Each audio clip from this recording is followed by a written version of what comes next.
everyday blessings, berkat setiap hari, mercy, belas kasih.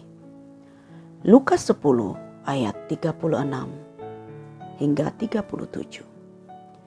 Siapakah di antara ketiga orang ini menurut pendapatmu adalah sesama manusia dari orang yang jatuh ke tangan penyamun itu? Jawab orang itu, orang yang telah menunjukkan belas kasihan kepadanya. Kata Yesus kepadanya, pergilah dan perbuatlah demikian.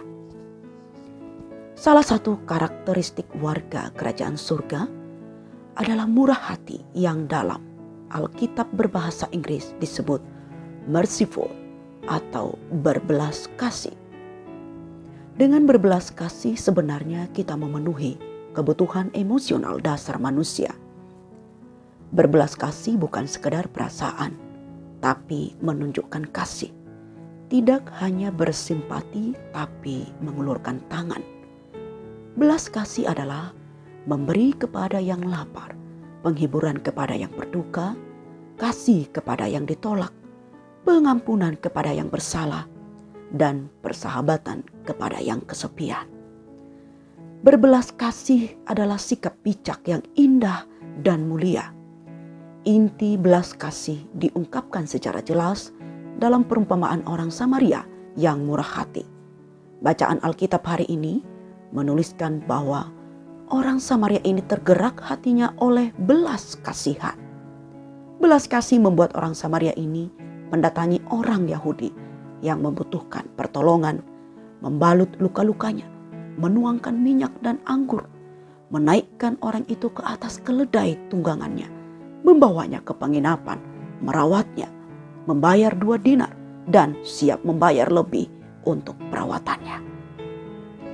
Firman Tuhan menekankan bahwa yang merupakan sesama manusia dari korban penyamun itu adalah orang yang telah menunjukkan belas kasihan kepadanya. Sebagai orang yang telah menerima belas kasih Tuhan dan berupaya tumbuh dalam keserupaan dengan Yesus, belas kasih harus menjadi gaya hidup kita sehari-hari. Sebab inilah kebahagiaan bagi kita yang berbelas kasih, yaitu Allah akan memberi kita belas kasih-Nya.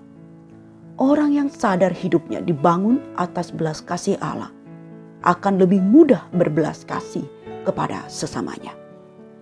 Berbelas kasihlah kepada sesama, memberi kepada yang lapar, penghiburan kepada yang berduka, kasih kepada yang ditolak, pengampunan kepada yang bersalah, dan persahabatan kepada yang kesepian. Hikmat Tuhan yang kita pelajari adalah orang yang sadar hidupnya dibangun atas belas kasih Tuhan akan lebih mudah berbelas kasih kepada sesamanya. Misi kita memiliki hati yang penuh belas kasih dalam kehidupan kita sehari-hari. Kita berdoa. Ya Tuhan, kami sangat bersyukur untuk kemurahan dan belas kasih-Mu yang begitu besar atas hidup kami. Roh Kudus, tolonglah mampukan kami untuk berbelas kasih kepada sesama kami, supaya kami bertumbuh serupa dengan Kristus. Amin.